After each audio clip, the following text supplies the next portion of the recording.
And now in the day's other news, the U.S. Environmental Protection Agency warned that Hurricane Harvey caused a potentially dangerous chemical spill from a Houston area Superfund site. The EPA says that it detected extremely high levels of dioxins in the San Jacinto River after a protective cap was damaged at the site. Dioxins are linked to cancer and birth defects and can be spread in contaminated mud. A 12th person has died after being taken from a sweltering nursing home in South Florida in the wake of Hurricane Irma. It happened on September 13th, when nearly 150 patients were wheeled out of the facility in Hollywood Hills. The building's air conditioning had lost power. A criminal investigation into the deaths is continuing. New tragedy for Rohingya Muslims fleeing Myanmar. UN officials report that more than 60 of them apparently drowned last night when their boat capsized off Bangladesh. They were trying to join more than 500,000 others who've already made the perilous journey. Today, as relatives buried the drowning victims at a refugee camp, a UN spokesman said the story they told is astonishing. The boat left Myanmar, had been at sea for 2 days.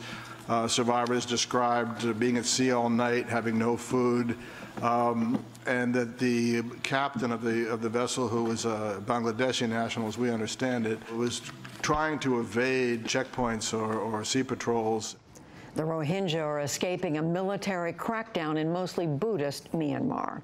Russia's state-funded broadcaster RT insisted today that it bought advertisements on Twitter last year simply to promote itself, not to meddle in the U.S. election.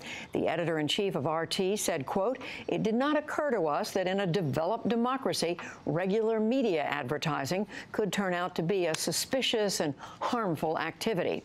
Twitter says that RT spent $274,000 on ads for U.S. markets in 2016.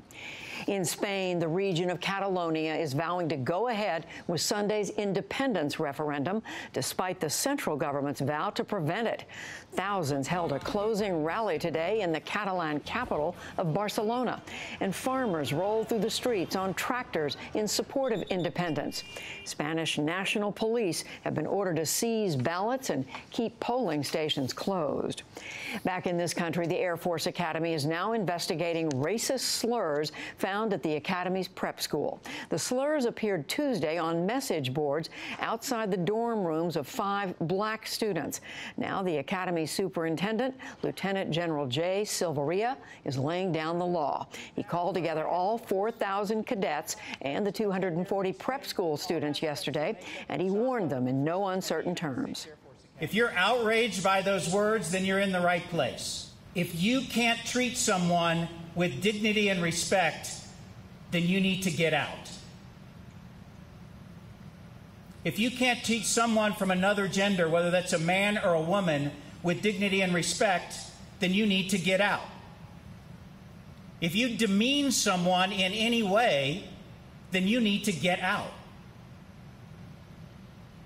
And if you can't treat someone from another race or a different color skin with dignity and respect, then you need to get out. In 2015, about 29% of the Air Force Academy cadets were racial minorities. The U.S. will admit a maximum of 45,000 refugees in the coming fiscal year.